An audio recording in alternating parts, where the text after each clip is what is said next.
Welcome back to Nothing But Football, ladies and gentlemen. As you can see, me and Ben decided to sleep here for a week and not change our clothes once at all. How did you find it? Definitely what happened. Yeah, to be fair, that sofa down there is quite comfy. It was quite nice. Especially When we were cuddling, Ben is a very, very good big spoon. Henry Hill, how are you doing, Fulham fan? Oh, maybe I should step away. Maybe I should. I was saying I feel like a bit of a kid in this, but needs mass. Next time, you know what? Next time, we all have to wear our own club shirt on here. Okay, that's what we're gonna do. That's what we're gonna do. Yes, obviously we are filming this actually the same day after we filmed with Seb. That's why Henry popped in as well. Don't break the illusion. Don't break the illusion. But it's mainly due to the fact that when this goes out, I'm currently in Paris. Buongiorno. No, that's Italian. And anyway, yeah. So we have to get some double bills filmed in. Welcome, ladies and gentlemen, because of course.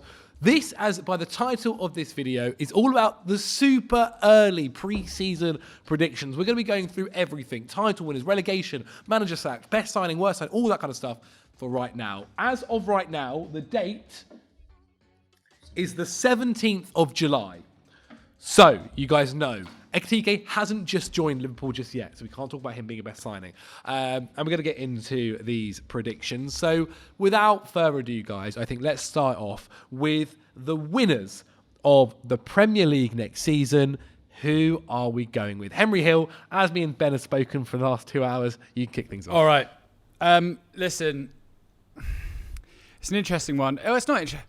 It's Liverpool. I've picked Liverpool as the winners. And it's not as simple as just saying, well, they won it last year, they're going to win it again. Obviously, I think the business they've done bringing in Wirtz is exceptional.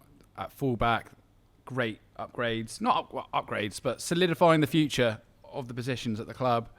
And by the time this goes out, I think they will have signed Ekitike or another forwards. Yeah. I don't know if that means he'll dovetail with Darwin Núñez.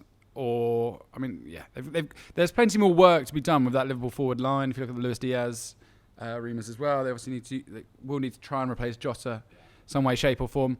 But I do think that the loss of Jota will have a profound, well, it obviously will have a profound effect in the squad. Yeah, but definitely. You're not only looking at a team of superstars who are incredibly good at football, you're looking at a team of superstars who are incredibly good at football that really, truly have something greater than them to fight for. Yeah, 100%. Whether that manifests itself in the league or in Europe remains to be seen. Or both. Or both. It's incredibly difficult given the length of the Champions League running now. I think, PSG, we can't write off the fact that they won the league early doors. And the competitiveness of Liga is just not at the same as the Champions League. They were able to rotate almost squads in that. Liverpool don't have that luxury. But yeah, I don't want us to be like, it feels weird making it a point to talk about Jota and how his death will potentially not. It will inspire the team. It will inspire the team. And I think, like I said, with such a great manager, such a great captain, figureheads in that squad. They're not a team of arseholes, are they? Like Liverpool are a likeable team in many ways, and I think we could see something quite special, powered by them playing for something bigger than themselves. I totally agree with that. It's funny, isn't it? Because especially with I've seen a few times how people have said about it feels mad because it's almost like the world's just moved on and from that situation. But I guess for them, especially, they would definitely not have. And if anything, I'm sure. I think Slot's handled it really well. How he's kind of said, look, if we're happy, we're happy. If if players are sad and whatnot, then we're going to be sad. Yeah, that's human beings. Exactly. I think that's what we forget in this situation. But it's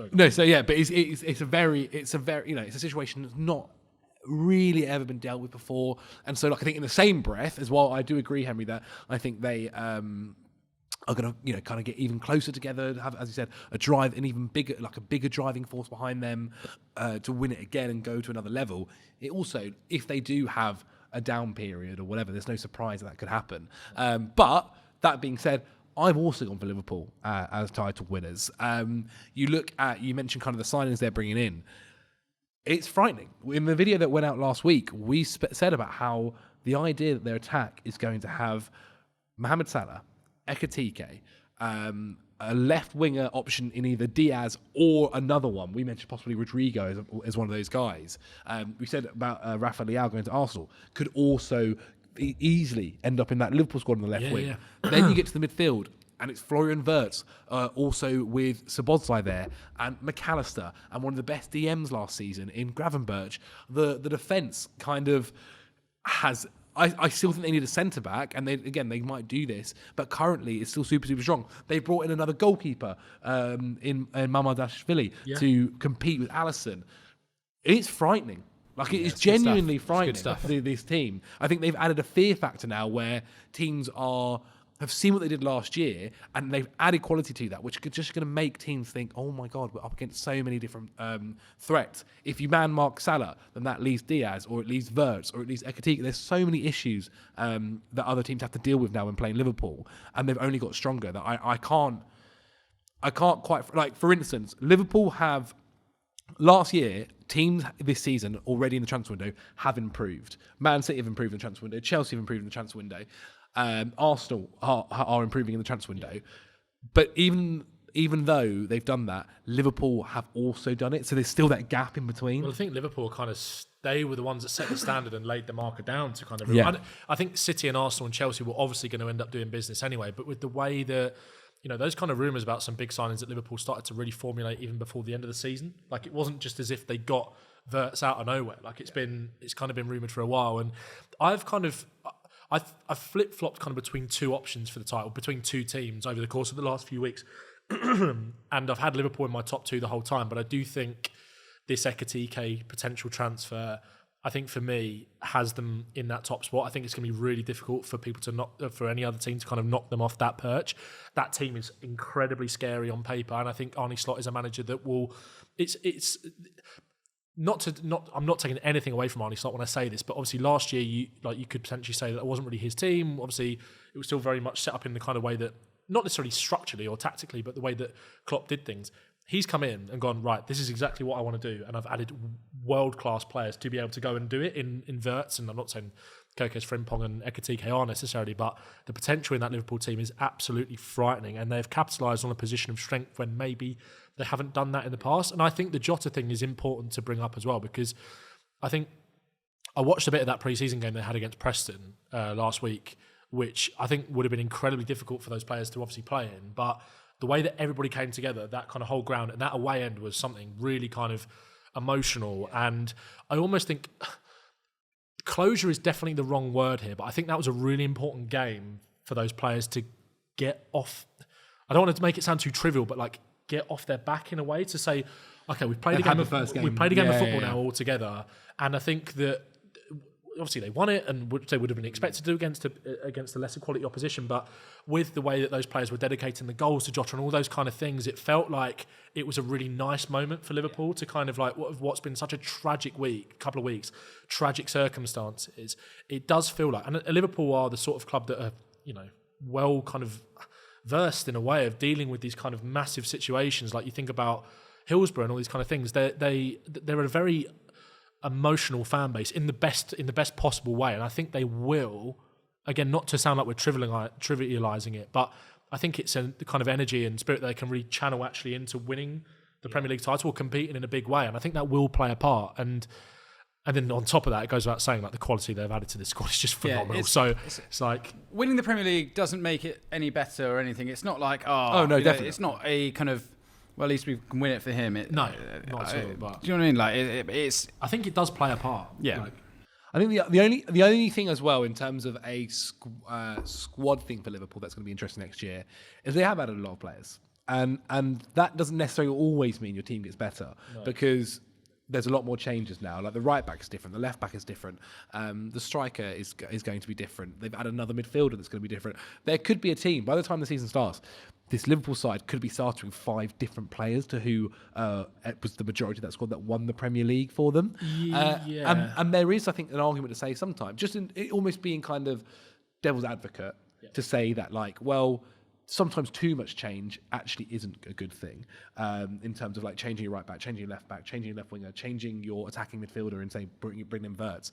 That can be something I'd say for Liverpool. That the positive is though, a lot of what you've mentioned they've already sorted. Like it's not as if they're signing these guys on deadline day. Yeah. They've got time to adapt in. Yeah, very true. I don't think Wirtz played the other day, did he, in that game? Yeah, but by the time Kirkes and Frimpong take to the field for Liverpool for the first time, they'll have actually, realistically, played like 8 games already. Yeah. Also, I think the thing is with Kirkes and Frimpong, and I've sort of spoke about this a lot this summer, is that it's not as even like Kirkes will be the starting left back for Liverpool, but they've still got Andy Robertson, who I know obviously did have a struggle last year and is clearly on the decline, but like that's a very experienced member of the squad. Second half of the season actually was better as well. Yeah. I do think it got slightly overblown, to be honest. And also, like with Frimpong, I've said the best thing about Frimpong is the fact that he's a really dangerous squad option. Not necessarily like I don't think he's necessarily going to be their starting right back week in, week out. And they've got Conor Bradley there as well, who I think will start in a lot of maybe the bigger games. And the fact that you can take the pressure off Frimpong a little bit by saying, look, we're going to use you in like as a bit more of a weapon, almost a bit further up the pitch, and kind of we're going to make sure we protect you. I think it's a really nice environment for these players to come into under a very, very good manager in Slot. And also, like Ekitike, we spoke about this last week, like in terms of how settled that kind of how settled the core of that team is, and the midfield obviously behind that forward line and the defence, etc. But you've still got Salah in there, who is not going to get, is not getting any worse anytime soon. So the pressure on Ekitike for goals isn't huge, and I think he's going to add so much to that front line in terms of creating space for other players as well. Such a clever runner, I think they're going to be really hard to stop. Everyone's like, Salah will drop off. It's like, all right, he'll drop off from being 50 goals a season. Yeah, one of the world's best players to unbelievable. It's not going to be like Son levels of drop off. No, sorry to say it, but fine. Anyway, Liverpool all agreed. Agreed. Well, then let's move into the top 4. I did think about actually saying tricky top 5, because Champions League kind of feels like we might end up getting the spot again, maybe. I think we definitely will. But for now, let's say top 4. Maybe when we do it properly before the season starts, we'll do top 5. Do we all just have a top 4 of Arsenal, Chelsea, and Man City? Yes. Okay, yeah. That is kind of what we've all got in there. But it's strong. But it depends what order you have them in. I've got them in, mainly because I'm dreaming. Arsenal 2nd, Chelsea 3rd, City 4th. I think I like the City side. And maybe Club World Champion over here. Got to pat ourselves on the back. I think the City side isn't going to be quite the finished article throughout this season. I've just got a little tingle. You think City are going to be? I think flying? I think City pool is back. Yeah, like the City Liverpool. You think second place? Are you both second place? I have City at second place. I've got City second place as well.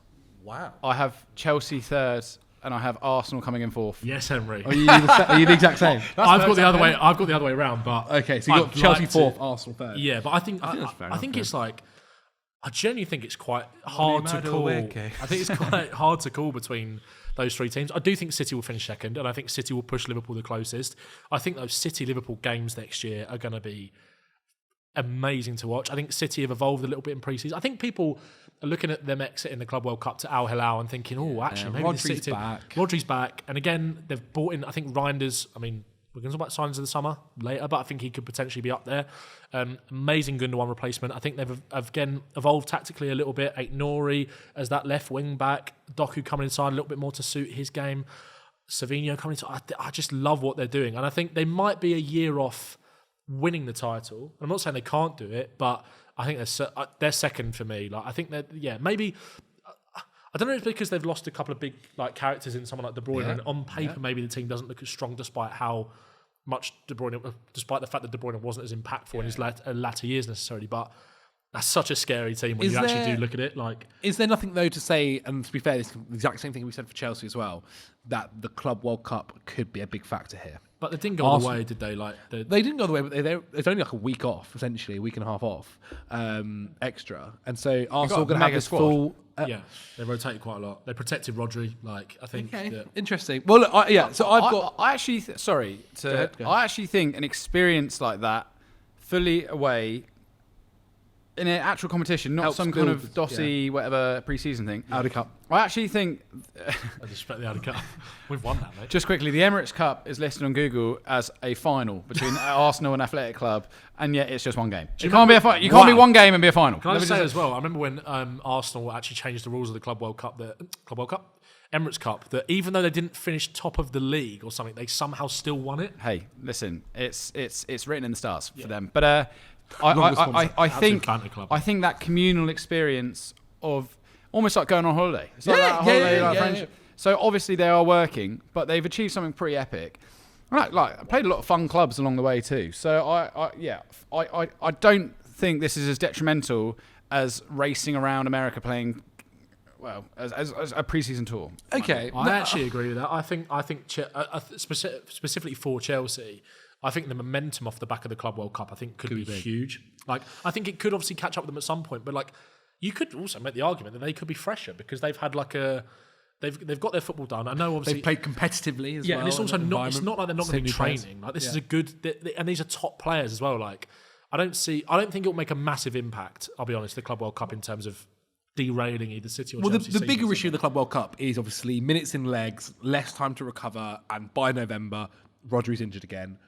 Caicedo gets injured because they've played all these extra games at a competitive level at a hugely, like the heat in America was ridiculous. Yeah, but what if you go like Spurs, for example, going on pre-season tour to Asia, like all those conditions and stuff, like anywhere you could go. It's tough to talk about injuries sometimes because essentially half of them are just luck or how a tackle goes in. Yeah, it's like Musiala, for example. Like exactly, you could blame the Club World workload Cup in the for legs, that. but it's a freak injury. Like. But there is an element to say that these guys are, especially when you're playing in these tournaments, like the Club World Cup, for instance, they're all playing to a very competitive level. Yeah. You're putting players in this red zone a lot more often. Yeah. You're getting them close to that red zone. You're having to, Caicedo got his ankle absolutely crushed. I don't know. He hobbled off the pitch, then played the full game against PSG and was incredible. Like that is to me slightly worrying that we're then going to maybe see come November, especially the December period where they're playing games almost twice a week at a high competitive level. You might see some of these guys drop off slightly or have fatigue or pick up a hamstring injury. Like that's the worry for me with them. I do agree in the sense that I actually do think it's been a good thing for morale, for building squad potential, for getting an understanding on how everyone's going to work earlier. Like before, if it wasn't for the Club World Cup, we all would probably still be sitting here going, how's João Pedro going to fit into that Chelsea side? We now all sit here and go, oh my God, he's the linchpin. It all works really well, and it's a great tactical system. But that's just my worry for maybe Chelsea and Man City actually as well, that the Club World Cup could be an impact. I also still, and this is why I've got City fourth, I'm not entirely convinced about City's defensive structure with Aït-Nouri there. I like Aït-Nouri going forward. I think in the Club World Cup it proved successful at times. But I feel like he's going to get targeted a lot for Manchester City on that side. I think he looked really good. I agree, and I think as well, if you've got Guardiola in that left centre back role, who's so good at defending the channels. Yeah, so you're wrong, really. So you couldn't be more. Sometimes, just how wrong. Also, like I think if you've got these all like you are right to raise the point about the Club World Cup in terms of the fatigue carrying on into the season and all that kind of stuff. You could also throw the same questions at whether Rodri's going to come back the same player, but if he does, then you have got the best screen in the world to protect what I agree is a bit of could be seen as a suspect back four at times, because without Rodri there, they did get massively exposed. But even are we going to sit here genuinely to say Nunez is a good enough right back for Man City? He did play quite well for them right back last season. I'm not saying he is a good enough right back for Man City. But he didn't. But what are you saying? But he's compensated by the system. Yeah, no, he is. And he's a bit more reserved. He tucks in a bit more. There's a reason he's just playing right back. It's just... But I still think it's someone you can get at. Like I think last season we did see managers use that against City to Rico target. Lewis is going to improve? More experience? Well, yeah, we actually spoke about Rico Lewis. Thinking he's not so good. I think as well, I do think City in the second half of the season, they actually were really good. Like they were better. They were City's better level, but they were much better than the and first look, all it takes is Phil Foden to go from a 2 out of 10 Phil Foden to a 6 out of 10 Phil Foden, and suddenly City in the attack are looking very, very strong. Yeah. Ryan Cherky is a fantastic player, and again, I think the top four is going to be quite close. I think, it's really hard to predict. It isn't easy. I think we should probably maybe touch upon Arsenal as well. Like again, I'm doing this believing at the moment that they're going to get Gyökeres in through the door. I still think the left wing position. It's a good signing, but I still don't think it moves. Like obviously, it cements them having us forward. I think Havertz coming back is actually an underrated benefit. Have you seen the size of Havertz? Yeah. I think wedged. He gets unnecessarily. It's still a very good player to have in your squad week in, week out. I think. With Zubimendi and Nono Madueke, it still doesn't. It's not enough for me. It's not. Is Gyökeres not the big one? Obviously, it's a big one, but let's wait and see. I really, really do believe we have to judge Gyökeres. It's too early to judge him because I can't stress enough. The lower end of the Portuguese league is not a great place in terms of they're saying it's likened to like League One levels of defending, and it feels so ridiculous because he scored so many goals, so many goals, and he could be great. But there's so much pressure on him. He now has to be the guy to go and score 20 goals in this year. Well, if he is joined before pre-season, which obviously I think is what is ideal, and again, I think it'll definitely be one for them. Everyone always says don't take pre-season for gospel. They are playing AC Milan, Newcastle United, Tottenham Hotspur, Villarreal, and Athletic Bilbao as well. And so those would be some good teams to see kind of the level he's at. Look, again, pre-season, not everyone's at 100%. Everyone's in the exact same boat, testing out players, testing out tactically, just gaining fitness. That is what mainly pre-season is for. Yeah. But it would be very interesting to see how Gyökeres fits into that side, and if we do see this guy just score lots and lots of goals. I mean, Erling Haaland did it for Man City. It worked very, very well for him. In the same breath, Nicholas Jackson did it for Chelsea, and maybe people wouldn't say that was as successful of a signing. However, I would. I agree. I think Gyökeres is impossible to call right now. I think you can there is an element of are we overthinking it about a guy who has scored 97 goals in 102 games or whatever it is. But there are genuine question marks about whether that game will translate. I think they're valid question marks as well. Valid, definitely. In terms of, I think people have overdone it slightly in terms of all of his goals have come in transition and all of his goals are penalties and all that kind of stuff. I do think there's an element of over-egging that, but it's also a fair critique to an extent. For sure. I think also you can watch Gyökeres very good. You give him the chances, I think he'll bury the gut. It's just about how do they find him. But you watch Gyökeres' goals. A lot of them can be on the transition. A lot of them can be from him drifting out left as Similar well. Mechanics, and carrying in. A lot of it's cutting inside on his right foot, bang. Exactly. And at times we've sat here and said that Arsenal need this guy who's going to be in the box all the time. Make sure he's in the box. Not someone who's going to be drifting out left and not being there. Yeah. That is going to be whoever the left winger's job is, or someone's got to be there for Saka to be able to kind of target. That's what at times made Havertz so good, just being a bit of box presence. That's one of the things as well. I think one of the, again, you read different reports depending on where the biases are kind of coming from, right? But one of the things that has been critiqued a little bit about Gyökeres is his movement in the box. And that is one thing that you could actually never take away from Havertz. You think about one of the most dangerous Arsenal kind of mechanics they've got in that attack is that Saka in-swinging cross from the half space with Havertz just getting there. The keeper comes out to punch it, Havertz gets there first, heads it in. How many times have you seen Havertz do that? Sometimes he misses the easy chances, but in terms of creating that space away from the centre-halves, Havertz is quite good at doing that. And Gyökeres, if he's not, then, I don't know, if the chances fall to Gyökeres, you bag him to finish them. Yeah. It's just about how do they get the chances to fall to him, and that's still a bit of a question mark to me. Okay. Especially at the moment, considering no left winger I guess has been bought unless they count Madueke. Is that Henry? Touch upon Chelsea for me. What do you think of them? You've got them. You say third in yours. I'll have them third. Yeah. I've told you. I think they're. I think they're good. I think they're really good.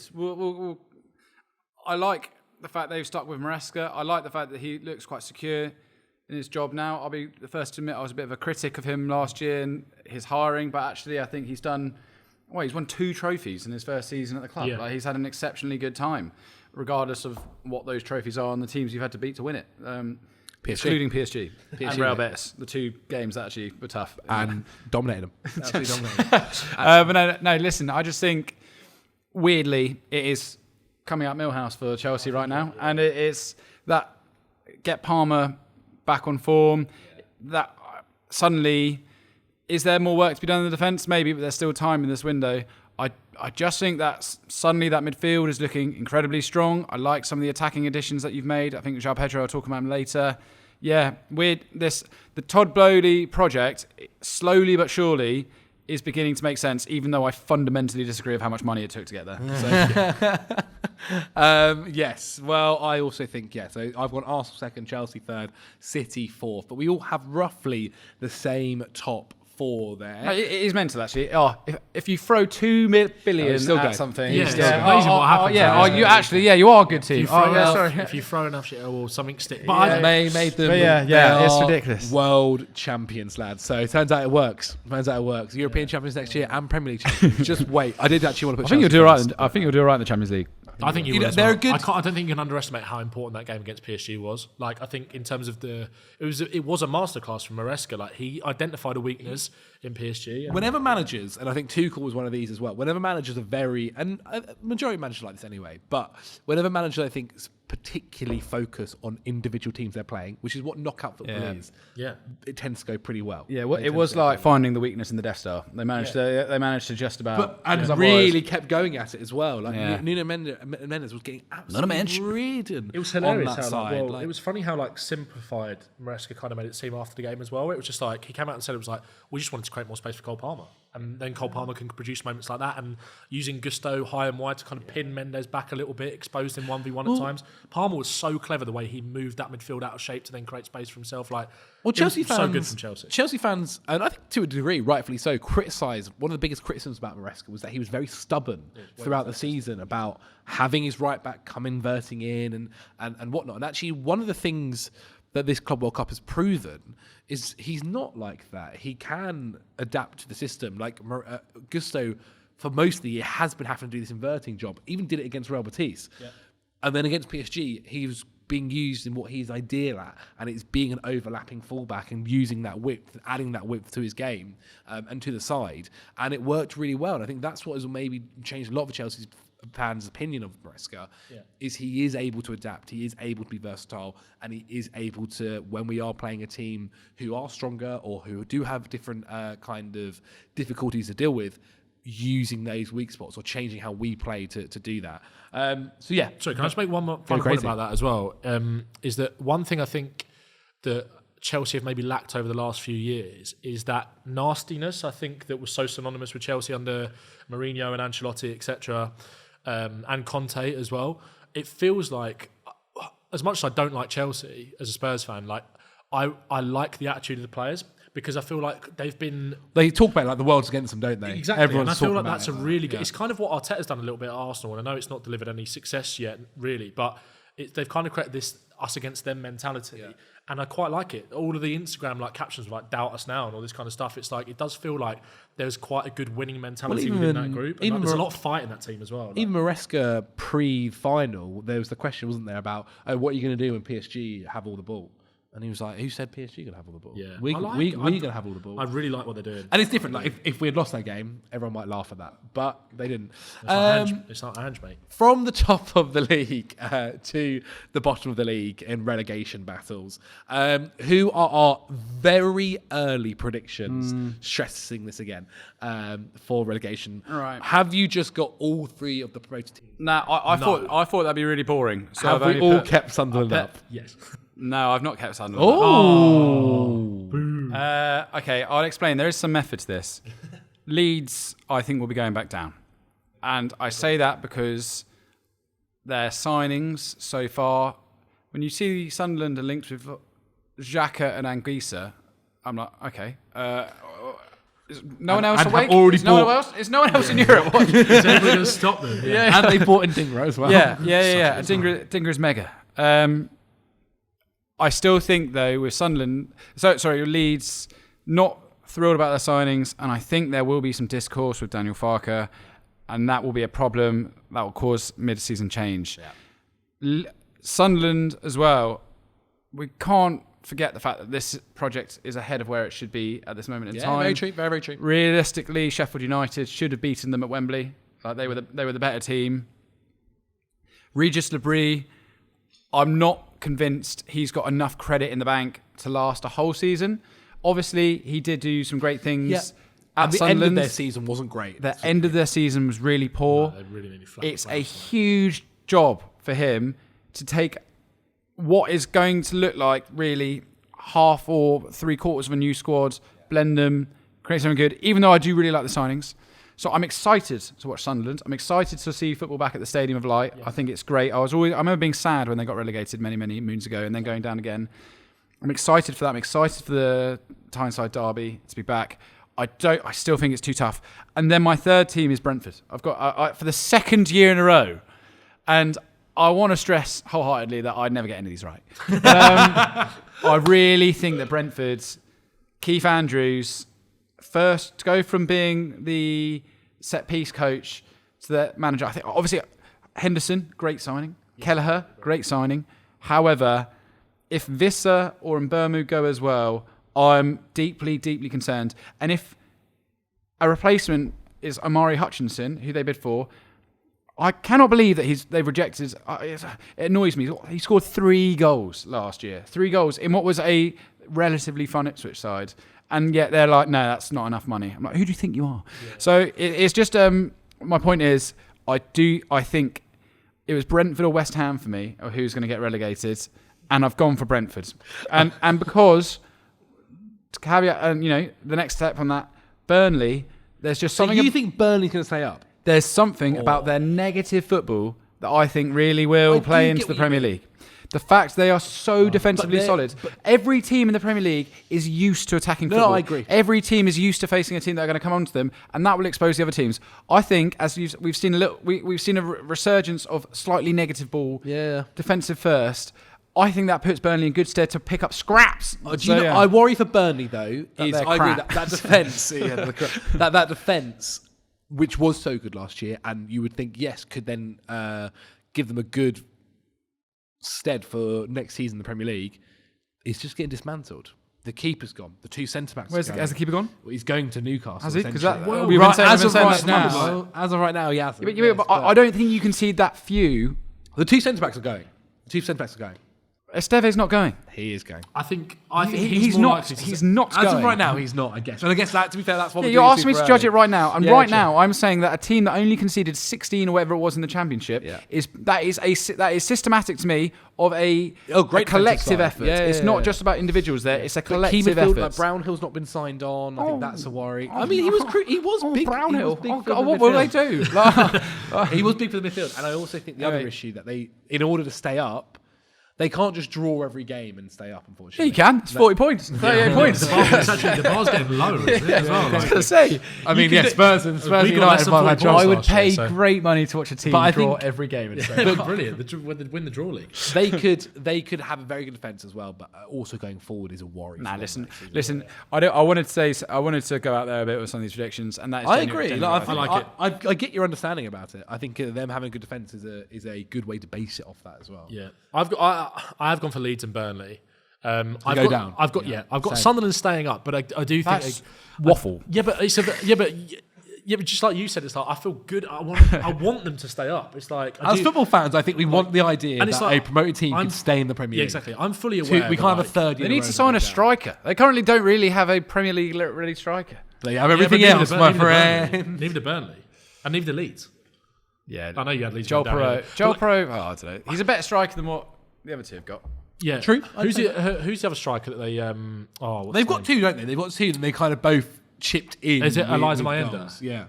The Nonto resurgence is coming. We're talking about Leeds. Sorry, yeah, but with Sunderland, they have got Mayenda as well. Like I think with Sunderland, like again, full disclosure, again, a little bit like Ipswich last year, because of the fairy tale, the romantic nature of it. They haven't been in the Premier League for so long. I want Sunderland to stay up. Therefore, I am going to predict them to stay up right now. And I made a video like after Burnley got promoted, or I think it was when Sunderland got promoted, sorry, like all 3 teams we knew were coming up.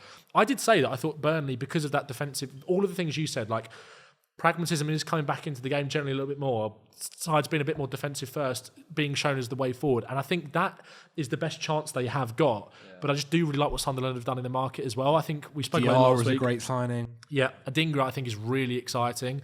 I think if they were to get Granit Xhaka, like this is a bloke that can still play football at a really high level, like leadership experience, or Anguissa as an alternative, even though I think he's going to stay at Napoli potentially and sign a new contract. I think that's perfect, because I think a lot of people were like, when the transfer window opened, everybody said Sunderland, look, they just need to get Premier League experience in there to kind of give them the best chance, get Jordan Henderson back, all this kind of stuff. And I think it's a really good signing for Brentford, by the way, but they needed way more than that. And I think what they've done is, one, if they do go down, they've covered themselves massively, because I think these young players that they have brought in are likely to impress regardless of whether they stay up or go down. So I think they're going to get the value back for them, if not more anyway.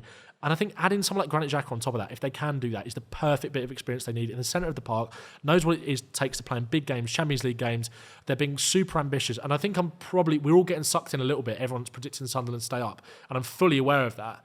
But I just think they've got a really good chance. I think they have got the best chance out of the promoted teams because of the business that they have done. Yeah, you're right. At this point in time, you're right. Yeah. I will say, like, as a Fulham fan, if we're not looking at Xhaka, I'm like, surely you go. Sorry, I've just read that Sunderland are bidding for you. Well, how would you like to come to a better team in London? We could offer you more money. Even please. I don't know how I still can't get over they bought Ndingra. I just can't get over how Fulham not looked at it and thought, we're above him. Okay. Who's the third team going down? So I've also gone Leeds and Burnley, and I was between Brentford and West Ham. I worry for West Ham massively. Yeah. I think Sunderland are going to stay up as of now. I worry for West Ham massively. I think the squad is an absolute mess, to be quite honest. They've sulked us, and they're going to have to do well to reinvest that money, but they need about 6 different players, to be honest, 7. Brentford, same reasons. I think right now, I would go, just because I would back Graham Potter over Brentford. Let's just say Brentford for now. My third team, I was Brentford. It's yes, not easy. Brentford. I think they will be in that mix. I think I back them to stay up. I don't think they're going to lose Mbeumo and Wissa. I think they'll stand very firm over their valuation of both players. I think United will meet the demand for Mbeumo eventually. I think they will, and I think Brentford will dig their heels in even more over someone like Wissa, even though he's available for cheaper. And if Spurs or Newcastle or whoever it is come in and say, we'll give you 50 million, I don't think they will do that. But I think Brentford, they'd maybe be smart to take it and try and reinvest it. But I do think they'll try and keep that squad together as much as possible, considering they have lost their captain in Norgard, who I think they've actually replaced really smartly in Henderson. I think it's such a good sign in that. So I think Brentford will just about be okay. She's saying West Ham. I'm saying Wolves. I predict Wolves go down every single season, and they never do it. So that's why I didn't do it. I could easily be wrong, and I actually I'm going to contradict myself slightly because I think Wolves were really impressive when Cunha was out the side towards the back end. And of the you season. like Pereira, don't you? I really like Pereira. I just think maybe is it the case of like a team flirts for so long that eventually they go through the trap door? Like, I think we've seen that before. Yeah, it's not a bad way of looking at it. But I think West Ham are right there. I'm going to say Wolves right now. I'm not sure how committed I am to that, just because I want Sunderland to stay up, but I think they could be in danger. I thought about it as well, because regardless of how well Pereira did last year, he's not a big enough name that if they're having a bad run of form, Fosun or whatever the owners just go, oh, well, you're gone. Yeah. And then you're right. I think Fer Lopez is a really interesting signing from Celta Vigo. I like some of the players they've got. Their midfield is so good, but I do agree with you. The memory of being crap isn't that far away for Wolves, and I do worry that it could be. And last year, Cunha got them out of a lot of holes. Well, this is what I was going to say as well. As much as there was so much to admire about how Wolves, when Cunha got that suspension against Bournemouth, I was very vocal in a lot of videos saying I think Wolves have done so well to kind of get through that period when everyone was like, oh my God, that's plunged them straight back into trouble. They proved all the doubters wrong, but I do wonder whether that was like a short-term thing. They kind of almost harnessed that thing of like, right, everyone's writing us off now. Let's really dig in over the course of a 4 or 5 game period when he was suspended, when actually I think that did kind of make us lose sight a little bit of how influential Cunha actually was over the course of the season when everything was flowing through him. It's all right getting results consistently in a 4 or 5 game span when you really need to dig in, but actually over the course of the season, how much is that? I don't know. I think they could be in trouble. I agree. And you know what? I think once we get closer to the beginning of the season and see the squad start to take shape, it might be easier to say, but I say Wolves every time and they never do it. Yeah. So we'll see. I like Wolves as well. I don't want them to go down. I just think they could be in trouble. Yeah. I'm definitely not saying Nottingham Forest this time, that's for sure. Okay, on to then the sack race. Who's the first man to get sacked? Daniel Farke. Yeah. I mean, whenever you get promoted with your team to the Premier League and they already question about sacking you, they're not going to hesitate. It's not a great sign. I feel bad. Like, we're sitting here, semi-laughing over someone losing his job. It's just that the fact is, he is, as I think we said this recent weeks, he is a specialist in getting teams promoted out of the Championship, which is not a bad place to be. You can make a very good career. But there was already rumours that they were thinking about sacking him, and then kind of realised, I guess we can't. But Red Bull, ambitious ownership, big club with big expectation. I just think, and they're not really backing him in the market thus far at this point. So, yeah, Daniel Farke. I'm sorry to say, I think it could be October. The only way I see of maybe something being slightly different is almost like one of the big boys have say for instance, United have a really bad start with Amorim, and like they realise we either cut ties now, or we could be in for another year of absolute terror. And like changing. Not Daniel Farke. Amarim's your number 2, is he? No, but more so just the worry that like, okay, they get to like they did Ten Hag. Yeah, we're going to back him back in the transfer market. Gets to November and realise bring him back. Jesus, yeah, we'll bring back Ten Hag. Again, it might depend on who's available in the market at the time, but and it's more just saying if one of them had a super bad start, but otherwise it feels like it's Farke. I could also see maybe Scott Parker going as well, in the same kind of outside shout. Nuno. Outside shout, rogue shout. Maybe that's fueled by my frustration around Nottingham Forest at the moment. It's not a bad shout. I just think that I said it continually towards the end of the season. They will get found out with this one-dimensional style of football, and Nuno projects always end a lot worse than how they start. And I do think if they get off to a little bit of difficulty, get off to a bit of a difficult start next season, where they're being a little bit more found out that low block counter system not necessarily working. That's why I said consistently towards the end of the season, that team has got to evolve if they want to, if they want to match the ambition that Marinakis and Forest clearly have for that club to be a stable Premier League mid-table club competing for Europe. They can't just low block counter. They'll get found out. I just think that.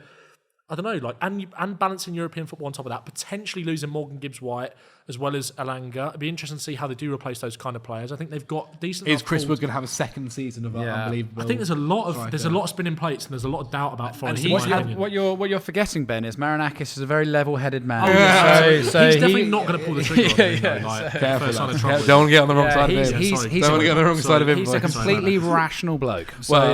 Again, another manager who has already had rumours about getting sacked or leaving the project just a couple of months ago until they were put to bed. Okay, so Daniel Farke number 1. Again, these might change as we get closer to the Premier League season. That is interesting. Overachievers, fellas. Who have we said? Are you saying Fulham? Honestly. Go on, Henry. Go for it. Tap the badge. I forgot what side. Not the Adidas are going to be the overachievers next season. I didn't mean to wear my Fulham shirt and say this. Hear me out, okay? It is sort of now or never for the Fulham projects. I think under Marco Silva, we've not lost anyone significant. True. Last season, we played some incredibly good football in moments. The points we took were like 6 points off Newcastle, 6 points off Forest. I think we beat Chelsea at Stamford Bridge. We played exceptionally well away at City. Arsenal, we drew a couple of times. Yeah, we drew twice, or we took points off them. Yeah. It's just against the bad teams that things didn't work out in our favour. Lower teams. Beat us. Lower teams, yeah. We beat you, did we? Yeah, there we go. So my point is, given the changes that are taking place at the other teams, I think Andoni Iraola is still more wanted than Marco Silva. I actually think that the Palace manager, Glasner, is more in demand than Marco Silva. I think all of these factors are really important to consider. I just think there's a world, and I know The Athletic said that we'd be like, that bloke last year famously said, well, famously amongst Fulham fans, said that we would be in 6th by January. And sure enough, we were knocking around towards the top end by January. Yeah, you did very well. If we just make some calculated additions in the market, improve a few areas, I'm hearing we might sign Reece Nelson again on loan, which is not what I'm talking about. But if we do that, he got bad then I really he's all right. Then I really think that Fulham could push on. I'm talking Europa League, Conference League. Get into Europe is an overachievement. Well, you finished on 54 points. That's big. And Conference League last season was 65. Is that right? Yeah. So and that's Forest with and that's us getting the 5th place one as well. Okay. Well, overachievement, closing that gap. Then yeah, I think we could do it. If Forest can do it, then I think we can. So yeah. And those other teams are going to be Fulham. And those other teams are going to be battling with European football as well now. Like I am of a similar ilk in around that kind of area. I'm thinking who could do it. I thought about Palace, but I think with with European football, that's going to be interesting to see how they do in the league. Yeah, it's just got a lot easier for them. And battle with that. They'll probably finish in 12th again, but they might win the Conference League. We'll see. And so I was tossing up between basically the two Bs, Bournemouth and Brighton. And I think it's maybe a little bit of an easier shout to always say these. They always seem to do a little bit better every single season, don't they? Yeah. Bournemouth in particular are going to be very interesting to see how they deal with some of the losses, especially in defence and what happens in the transfer market. But as of right now, I liked Brighton's end to the season last year. Yeah. Because especially after that Nottingham Forest, after that Nottingham Forest result, it felt like Herzler learned a little bit from that mistake, from that kind of battering essentially, to realise, okay, maybe we can't go into every game so gung-ho. I like some of the signings they've made already, especially defensively. We've said it on numerous videos now that they've realised maybe we need to kind of improve that defence. Another year with Herzler is not going to hurt them as well. It's only going to improve them. I think the sales of, while João Pedro being sold isn't great because he was fantastic for them, they've got a million different players who of great quality to replace him. The Simicast striker is very highly rated to come in. Danny Welbeck, though, next year is not going to be terrible. I see Minter only improving at such a young age. Yeah. I see this side, well, they didn't get European football this year, so getting European football. But I see them easily going to the Europa League. They could easily be a Europa League team and maybe even pushing for Champions League football next season. And that's a lot of points they've got to do to gain that. But I could see that as quite a possibility as an overachievement. I've got a B and I've got an S. I had Brighton as well. Okay. I said Brighton last year, and I actually stand by the fact that they probably did overachieve, even though they didn't get into Europe, because I think there was so much doubt about Herzler going into the season. But you think about how good that squad actually is and how big that squad is, the options that they have got. It feels like they're changing the system a little bit this year, maybe moving to more of a back three. He's a manager that showed that he's willing to evolve as well and learn, which I think is so good, so young in his career as well. They've got Ruta to come back, who's a player that I think is incredibly underrated. Minter, like you said, I think is going to improve massively. Again, how do they replace João Pedro? They've obviously brought in the attacking midfielder from Olympiacos, that his name keeps escaping me. I can't remember his name. Costulas. Yeah, obviously there's a lot of, he was their most expensive signing so far, 35 million euros, I think, as well. But again, you just wouldn't be surprised if he hits the ground running. They've got Bonanotte coming back as well, I think, who could really make an impact. And Ciso coming back as well. They've got options. That's what blows my mind. They brought in Costa. I don't understand why they're just going to play, because just playing Ciso. Ciso's really good, man. Yeah, but you know what Brighton are like? If they could easily flip Enciso for a decent amount of money, and Costulas could be equally as good. Matoba's signing a new contract is massive for them. I really like what Brighton are doing. I think there's easily a way that they can finish 6th, potentially. They genuinely think they can compete for that. And I think that because everybody kind of rules them out of those conversations, I think a lot of people are going to look at it and think, lost Pedro, their most important influential player. When actually, when you think about Gruder as well as an attacker that we haven't even mentioned, I think he's going to come on leaps and bounds this year as well. So young. Ayari, another fantastic young player. Belieber, I think they'll probably keep this summer as well, who is one of the best DMs in the league. I'm really excited about Brighton, and my S was Sunderland, because I think that staying up, as I predicted them to, is a massive overachievement, considering it's getting even harder for newly promoted sides to bridge the gap. But I'm gonna Sunderland, obviously, because I predicted them to stay up, but I'm going to go for Brighton as well. Okay. Well then, let's talk about from overachievers to underachievers. And I've gone, I think Man United again. I know it's, and essentially, if Man United finish in the bottom half of the table, that is an underachievement for the squad size, for the wage size, for the amount they spend on transfers, for bringing in Cunha. And I can see them feasibly doing that again. Whilst I do think it's a good thing they don't have European football, I think it allows United to kind of focus on one game at a time, focus on building the right squad. Yeah. I worry that Amorim is slightly too stuck to his ways. Definitely. I worry that the defence isn't going to improve enough. They doesn't look like they're going to be signing a new goalkeeper as of yet. The strike situation is still going to be an issue if they don't manage to bring someone in. And again, this is as of right now, so we're kind of basing it off that. I think they could easily finish bottom half of the table again, and maybe not quite as drastic as 15th, was it in the end? 16th, 15th? It was 15th and on 42 points.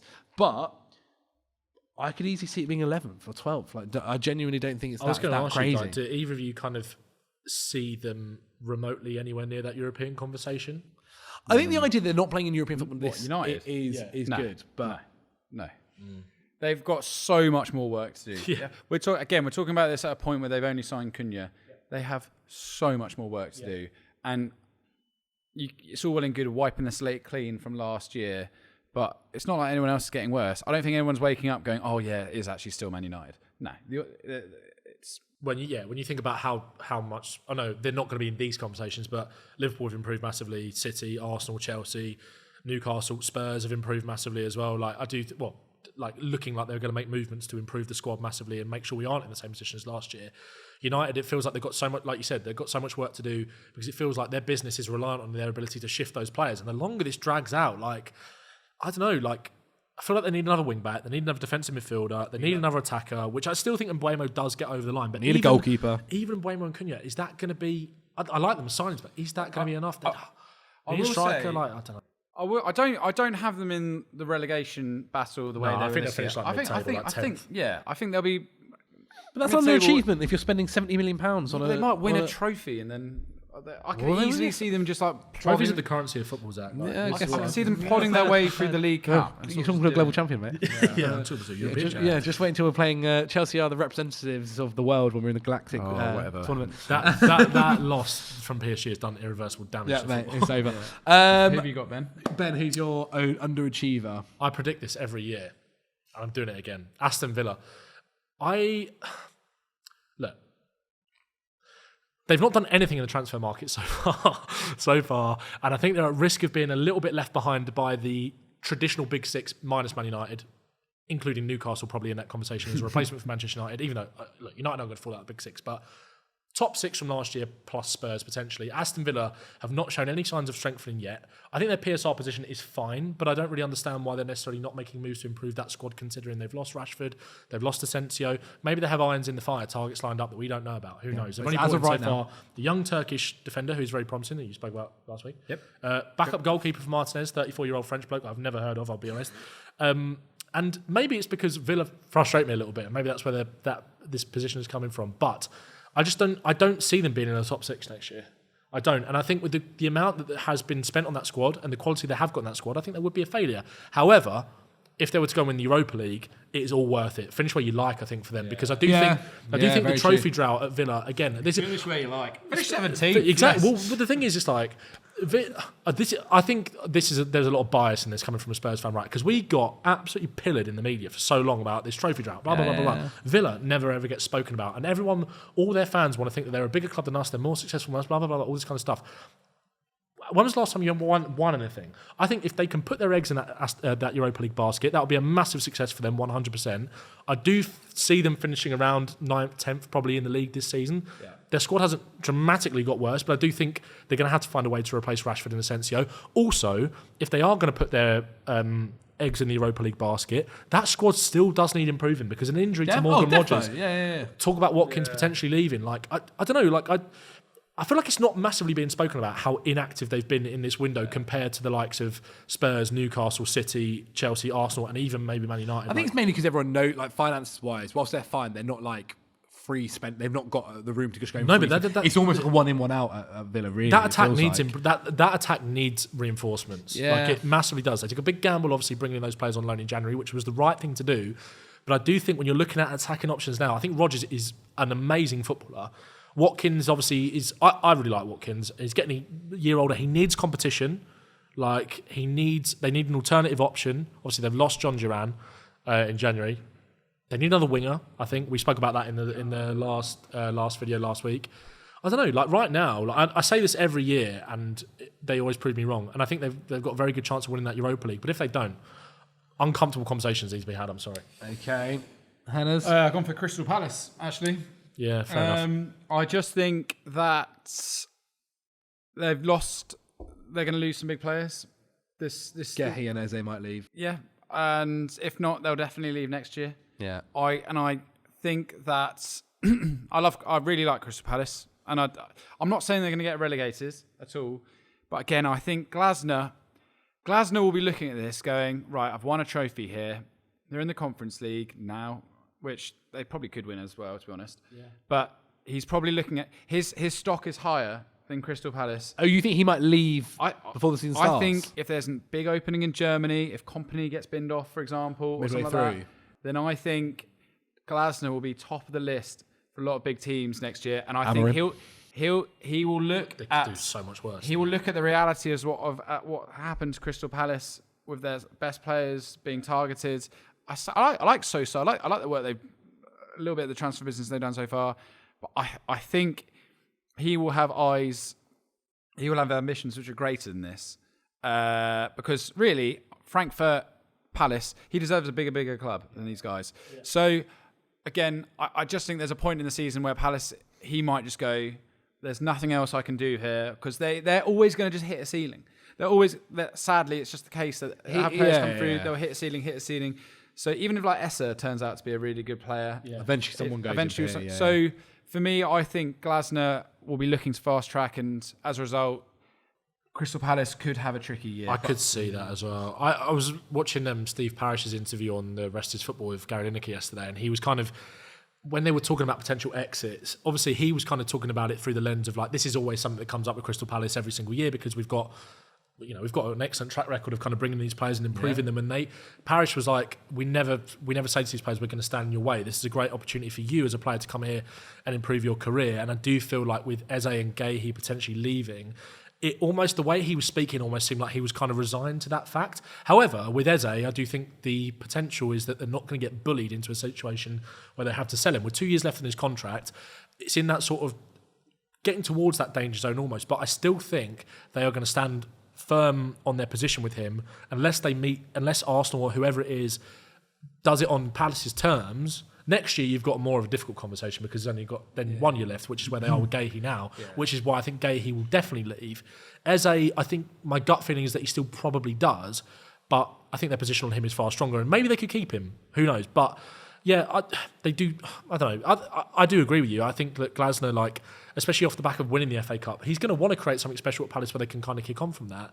But maybe as well, playing in the Europa Conference League or Europa League potentially if they win that appeal alongside league football, with the fact that they haven't massively strengthened yet and are maybe reliant on those outgoings to then go and use that money to strengthen as well.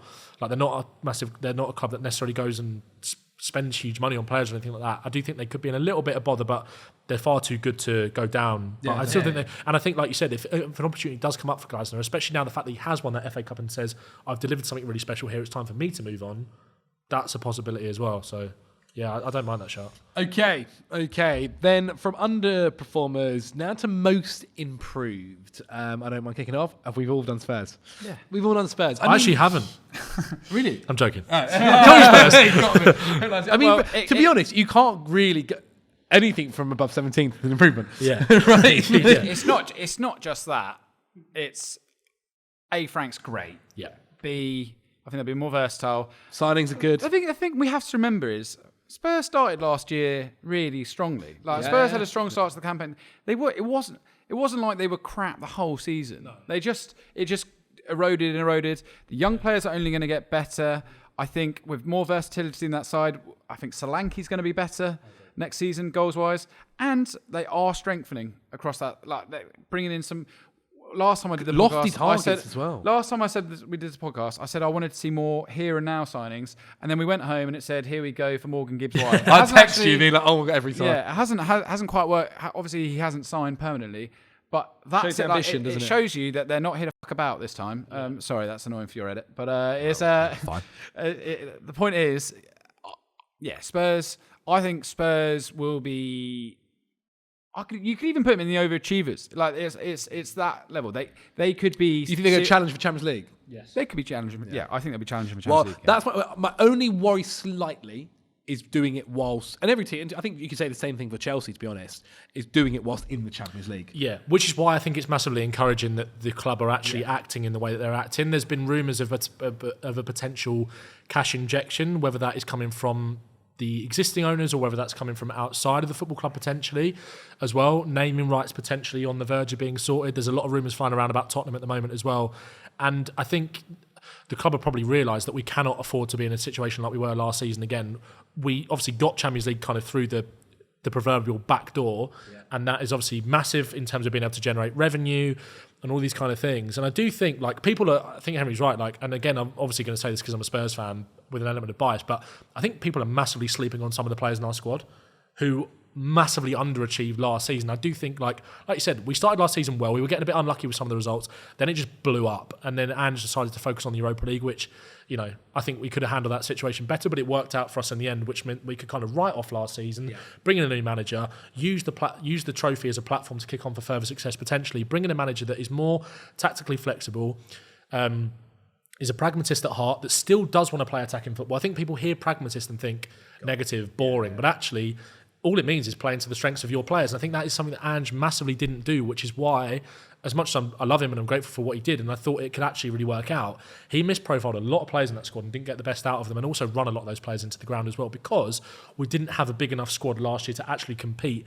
I like the signings that we made last summer, but we didn't do enough of it. Whereas now it feels like even if Morgan Gibbs-White doesn't get over the line, which I still think it probably will, that money, Spurs have kind of played their hand and showed that there is that money to spend, to the fans at least anyway, so we can kind of take that as a sign of encouragement that, okay, right, if we don't decide to faff about with this, don't decide to drag it out in court or whatever it could potentially go to, move on, identify someone else, go and spend big money on him. There are a few areas of the squad that still need work, but I think I said this continuously, I'm really excited about the players that could potentially be coming into Tottenham. I'm excited about Kudus, I think that's a really good signing, really excited about Gibbs-White potentially as well, if that does happen. I'm really excited about the players that are already here. Bergval's only going to get better. Archie Gray was a player that Thomas Frank was desperate to bring in at Brentford as well. Brennan Johnson was a player that Thomas Frank massively liked, who has obviously got, you know, he's kind of coming off I'm not saying he's got a massively high ceiling, but he's coming off of a high point. Obviously, last season, still scored a lot of goals, contributed really well. Matisse Tell, I think, is a player that can massively improve under Frank as well. I'm excited about him. There's so much to be excited about, I think, with Spurs. Romero staying as well, I think, is massive in terms of that continuity from last year. Like, I think we're in a good position. I think we could definitely challenge for Champions League football. I genuinely believe that. I have to agree. I genuinely have to agree. I don't know much more I can add on that, to be honest. Like, I think just factually, you're going to do better than 17th and probably have the biggest difference.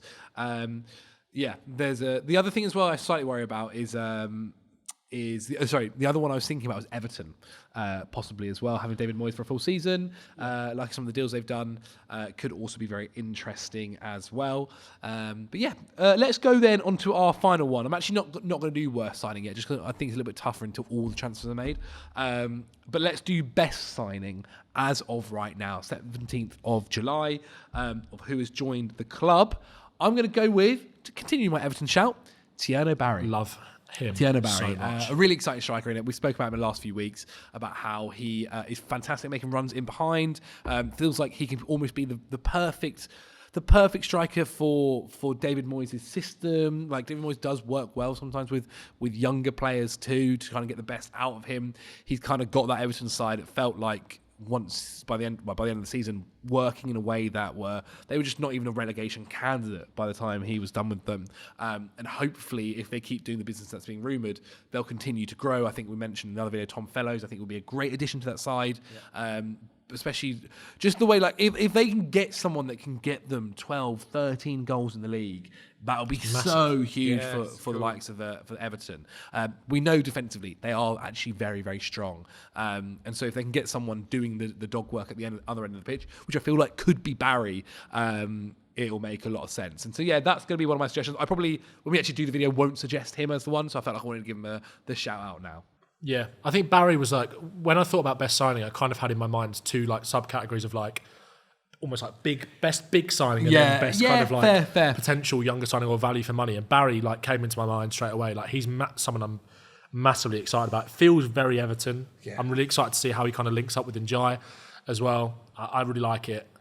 I kind of went down the obvious route a little bit. Have you gone for the most expensive player ever? I've gone for Florian Wirtz. Tijani Reinders. I think Reinders could be like the player, it's especially if City do actually end up winning the league or winning something significant next year, that maybe won't get the plaudits in not to say like the mainstream, but like it might be the focus might be on other players and how Shirky impacted and how Foden got back to his best form. But I think it's one of those ones where a lot of City fans might look at it at the end of next season and go, he was actually our player of the year. Like City have had that quite a lot, where I feel like there's certain players in that team that get massively overlooked because of the star quality they've got. Not saying that Reinders isn't that, because I think it's going to make a massive impact, and how he played in the Club World Cup I was really excited about. Best midfielder in Serie A last season. I just feel like it could be one that doesn't get named the signing of the season, but it's like, if you know, you know kind of vibe. Yeah, no, I completely agree with you, Ben. I have Reinders, I have Barry down, I had Reinders down. When they signed the guy from Porto in the January, Gonzalez, I remember just thinking, fair enough. Yeah. Reinders, on the other hand, I'm like, that's really cool, because Also for the fee, I think, as well.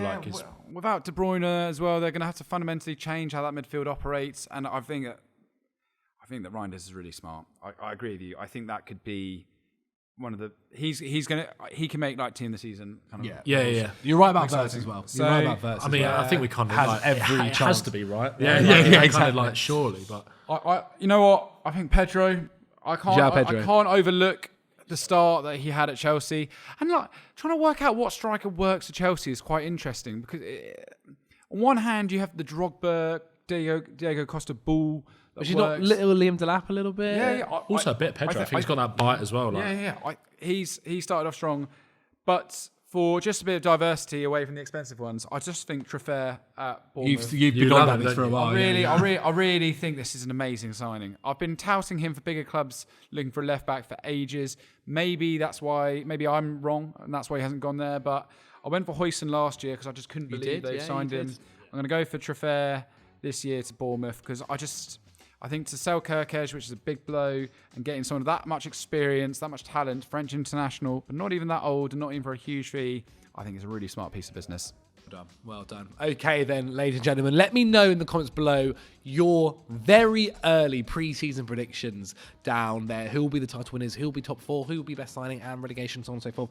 Get down there and let me know. Of course, we'll do it a little bit closer to the season, if not when the season just starts. And they'll probably do one about a month and a half into the season. That's how it works. Henry Hill, Mr. Fulham. Where can a lot of people at home check you out? Oh my goodness, guys. Go to Football Joe, click on it, and support, and watch all the adverts. When an advert comes on, don't just skip it. Watch it the whole way through. Someone's got KPIs to hit. I'll reimburse you. Ben, where can the lovely people at home check you out as well? Go to the Ben Bowman YouTube channel, watch all the adverts as well, and Ben Bowman on TikTok as well, and FC Bottle Job podcast. Amazing. Guys, thank you so much for watching. Subscribe to the channel, and as I will be in Paris when this goes out, au revoir. Arrivederci. Arrivederci. Chateauneuf de Pape.